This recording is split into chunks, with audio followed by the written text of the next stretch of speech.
Hey, how's everybody doing today? So, I'm sitting here waiting for, well, I thought was my sister was going to be meeting me here and we were going to get together for lunch, but it sounds like she's not going to be able to make it. So, I'm just kind of sitting here another couple minutes just to see if she's going to be able to make it or not. It's complicated, but anyway, so I figured that while I'm sitting here, not moving, I'll probably be taking off here in the next 5 minutes or so. I figured that I would answer a subscriber question. So the question is, what features or options on a car do I hate the most, or that I consider to be sort of an inconvenience, I guess? And I would say, for me, the number one thing is daytime running lights. I can't stand daytime running lights, and I do not believe they are effective against crashes. I really honestly do not believe that they help deter or prevent crashes, either car to car, car to pedestrian, car to motorcycle, car to whatever. Now, I do, on the other hand, like automatic lights, as long as you have the ability to override those lights. My dad had a 2000 S10 Extreme, and it had the automatic lights, and he hated them.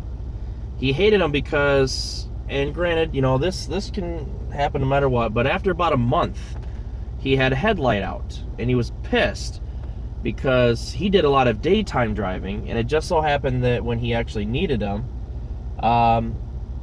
they didn't work because they'd burn out. Well, one of them did. And of course, as I said, that could happen at hour number 1 or hour 10,000. But the fact that the daytime running lights were running all the time, it puts more wear on a bulb. You cannot dispute that fact. You cannot say the daytime running lights do nothing, don't affect the life of the bulb. They do, because as the bulb burns, it uses up hours. That's just how it works. Even the LEDs that I have in this car, they have a limited number of hours. It's a lot more than an incandescent bulb, but it's still a limited number of hours. So, I believe that the windfall in daytime running lights is that those who are making lamps, bulbs, whatever, are getting an awful lot more money than they used to. And I also believe that some of the repair shops, even dealers and so on, I think they're making more money with that. I'm not saying it's a lot more, like the profits are soaring, because daytime running lights have been around for a while. But those who are not,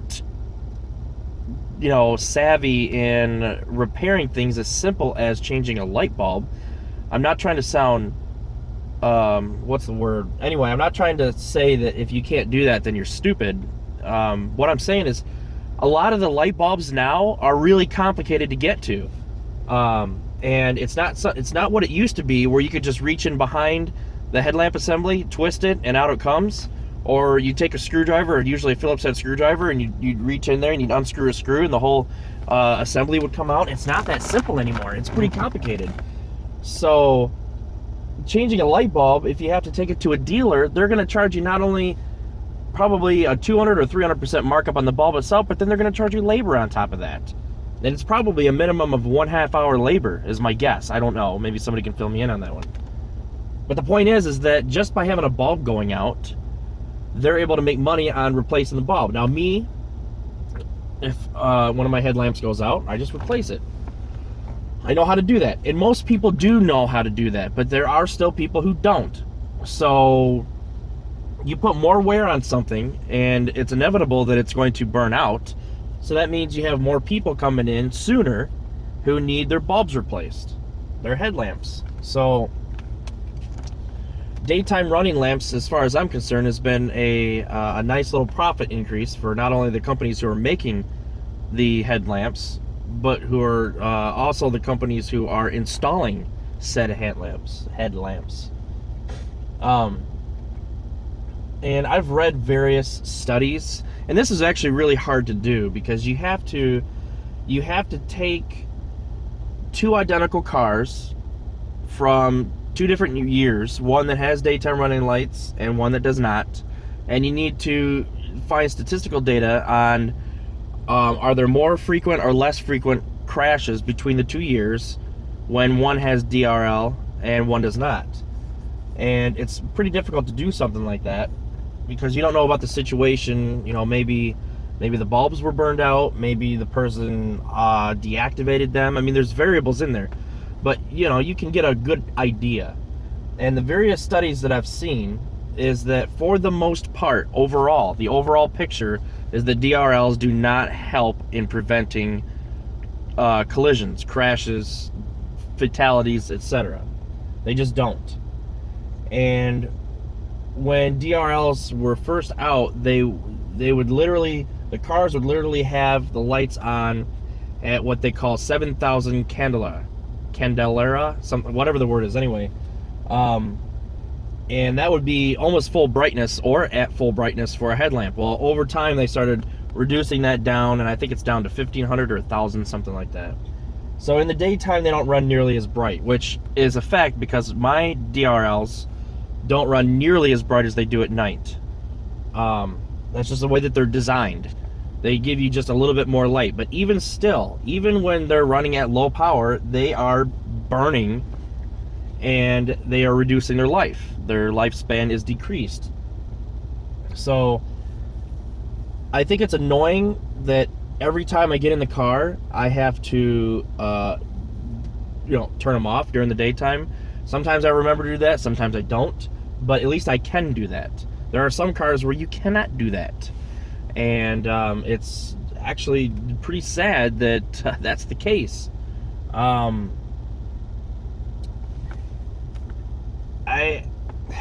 I would like to be able to say that the DRL does help, but in my honest opinion and based on the studies that I've read, and there's several of them, I don't think DRLs help at all. Really, I honestly don't. So, yeah, I mean, there's just no point. Okay, now automatic lights, as I was kind of going into, automatic lights I think are a good feature for those. For me, my Yukon and my 84 Blazer and my 1990 IROC Z did not have automatic lights, and that doesn't mean that I forgot to turn them on. If it's dark out, I would turn them on, okay? And I think most people would turn their lights on at night. However, I do believe that the sun sensor in this thing, if it gets to a certain point, so maybe it's not completely dark, you can still see just fine, it'll turn on the lights. And I do think that in that respect, I think they do help a little bit because it is easier to see for oncoming cars, other cars. So you're looking at like dawn and dusk, maybe they would come on, and I do think that helps a little bit. I like the fact that I don't have to worry about turning them on or off. I think that's great. Now, of course, turning them off, I obviously, if I have an option to manually turn them on, so I've got the fog lights are on, now the headlamps are on, and I can turn those off or to auto. And of course, if I bring this back all the way, then I can turn them manually off or manually on, but then the next time I start my car, then they're back to auto, unless I leave that switch in a bad spot. So I do like the convenience of automatic lights. I really do. Not that it was inconvenient for me to have to pull out a lever to get my lights to turn on, but how many times have you left your lights on? And my Blazer, it happened quite a few times. Not that it was a problem, but just when I was running into the store real quick, I would leave them on by accident or something like that. I mean, we've all left our lights on. You're all, how many times have you been in a store or somewhere and they'll say, with the owner of the, you left your lights on? I mean, it happens. It's just something that happens. No matter what becomes habit, it happens. And when you're in a fully lit parking lot, like this one here, and you leave your lights on, sometimes you just don't realize it. I mean, that's just the way that it is. And a lot of times they'll have a beep or something that will, as soon as you open the door, it'll beep at you to let you know you left your lights on. But I do like the automatic lights. I just don't like daytime running lights. I think they're a joke and just put a lot more wear than it should on the bulbs. So, another thing, and since my sister isn't here yet, let's see what time it is. Yeah, all right, she's not. So I guess I'm gonna go ahead and take off. But another thing, I can't stand automatic windows. And the thing with these automatic windows is when you, okay, that's cool that you don't have to hold down the button for 3 seconds to get the window to go all the way down, but it doesn't go the other way. And I would actually like there to be you gotta kind of tap it to get it where you want it, because if you hold it down for too long, then it goes down. So I'll be driving down the road, and I'll be focused on the road, and I'll want to roll this window down, but I don't have the ability to multitask enough where I get it just right. See, I didn't take long at all, and it goes. So I think the automatic windows are kind of a pain in the butt. I really do. They're a convenience if you have a plan to roll your window down completely, like when you're at a drive-through or something. But it'll be pouring down rain or something, and I'll still want a little bit of air, so I'll crack them a little bit, but the damn things will roll it down. Then you quickly gotta roll them back up, or you gotta make sure you hit the up button before they go all the way down. And I just think they're just kind of stupid, in my opinion. I know they're very convenient. That's the thing, and that's the way cars are going, is convenience. What is convenient? Can you take out one more step of the you having to do any work? So I just find those annoying. That's just me. I know a lot of people find that they're effective, that they like them, and my wife loves them, and I don't know, I just don't care for them very much at all.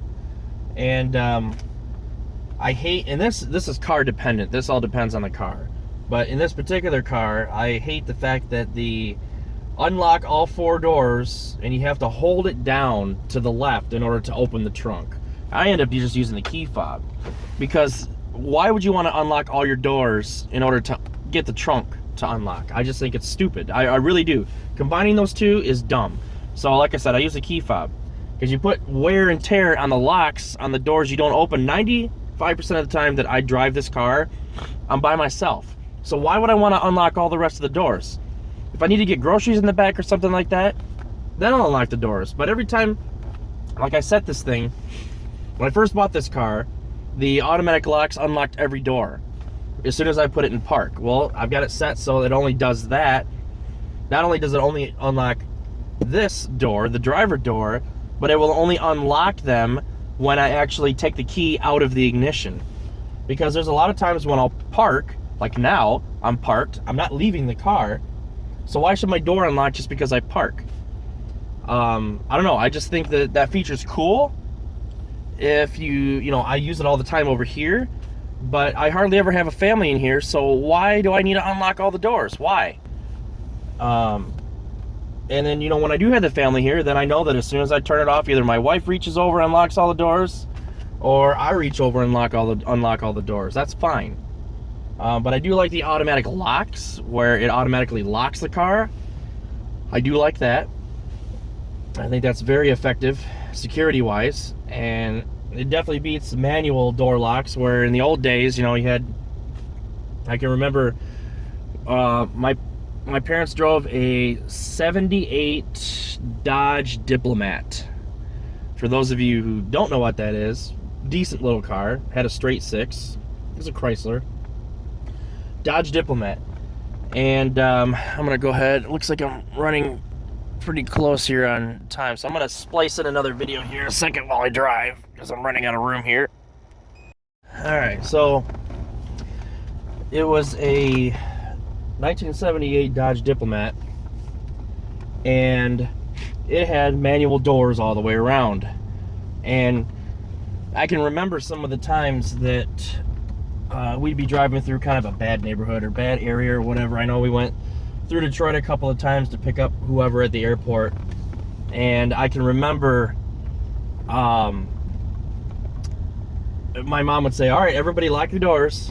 And there's a funny scene in Vacation, National Lampoon's Vacation. There's a funny scene when roll them up and, you know, lock your doors or whatever. I mean, I do think that automatic locks are very effective because you don't have to worry about reaching behind and locking, you know, your kid's door or something like that. That you know, they just automatically lock. I do like that feature. I think it's great. And then automatically unlocking this door, because obviously when I've turned the key to off and pulled out the key, that's what I like about this.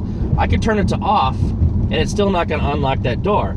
It only does as soon as I pull out the key. So the car assumes that, and this is a good thing on the engineer's part, they actually thought about this one.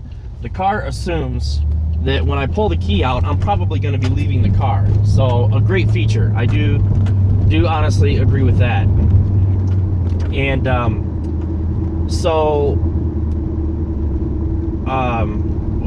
you know, a great feature.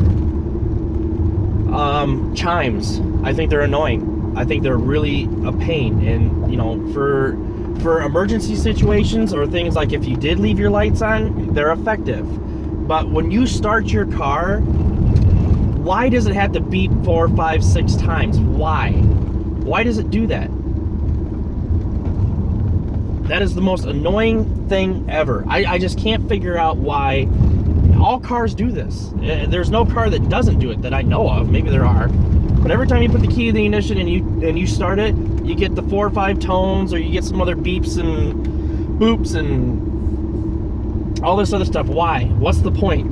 I guess I don't understand. If it doesn't beep, then you're like, oh crap, something's wrong. The computer's not working. I mean, what? I've never understood that. I've never understood it. Is that just like a all systems go or something? I mean, it's so annoying to hear that every time.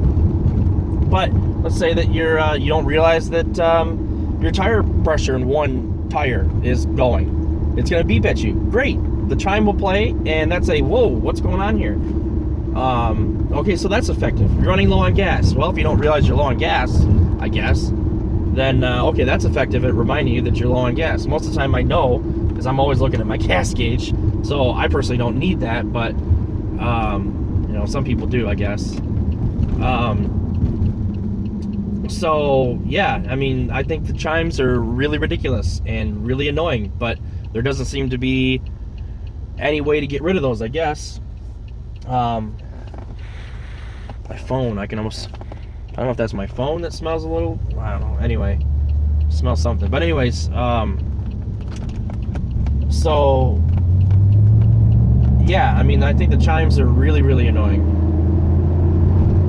But they're always there. Mine are not, because I actually have something wrong with my radio, and my radio is responsible for the chimes, because the chimes go through the speakers. Back in the old days, it used to be that you had something underneath the dash, a little buzzer that would be underneath the dash that would make a sound during certain events, like you left your keys in the car, or you're just starting the car, or something like that. Now everything goes through the speaker system, so once you lose your radio, then you've lost your chimes. So I'm okay with it. It's nice and quiet. When I start my car, I don't hear that annoying chime sound. Ugh. But that's just me. Maybe some other people like the chimes. I don't leave my lights on personally. I never turn them on manually. You know, I always know when I'm low on gas, and my head-up display actually says check gauges when there's a problem. Like when I had that check gas cap come up this morning, it actually said check gauges. So I saw it right away. It wasn't like I was going to miss it. And my head-up display is always on. I'm always looking at it. Always checking to see what speed I'm going. So there's no way for me to miss something like that. It's just, you know, not going to happen. So I think the chime is annoying, and I wish there was a way to turn off the chimes. I really do, especially on starting up your vehicle. Like I said, I don't have to worry about that now because mine is actually, my radio's not working, so great. But those of you who don't have head-up displays, that would be a great thing to have for certain situations. So yeah, I mean, there's some features of cars that we really need, or that really help out, like stability control, And traction control, I think, is kind of iffy on whether or not, I mean, yes, it does help you get going. There's no doubt about that. Stability control helps keep you on the road and not in, somebody else's lane if you lose control of your vehicle. There's great advancements in automobile technology, just wonderful advancements. But there are some annoying things with technology as well, with the advancements of cars and so on. So I've named off a couple of things, kind of minor quibbles, I guess. So anyways, that's pretty much all I really have for today. I've just been working really hard on this Linux project and getting that seed box going. It's done. Now I'm gonna have to sit down and do some videos. I got a huge backlog of videos that I have to take care of. Everything just kind of squished in together where I was busy, and excuse me. So anyways, I'm gonna turn down here, down through this White Hills Lake. Dude, I've been curious about some of this. I'm surprised it's actually 25 through here. I figured it'd be like 20 or 15. When I was doing my 0 to 6, man, look at some of these houses. Wow. You guys see, you can probably see it better in the 360 camera. These houses are huge. I just, I will never know what it's like to live in something like this, where I've got a lake, a private lake. I'll never know. I mean, because I'll never make enough money, and that's fine. Look at these houses. I'll never make enough money to afford something like this. I just won't. That's all there's to it. These are houses that are approaching $1 million. But for me personally, I would rather have a big yard, lots of land, like minimum of 10 acres, than live in a really big house like this. And I guarantee you that a lot of these people who live here are close to paycheck to paycheck. Their debt to income ratio is probably through the roof. It's nice having a big house like this, but unless you make a lot more money than this, I mean, look at that up there. Look at how crazy that house is.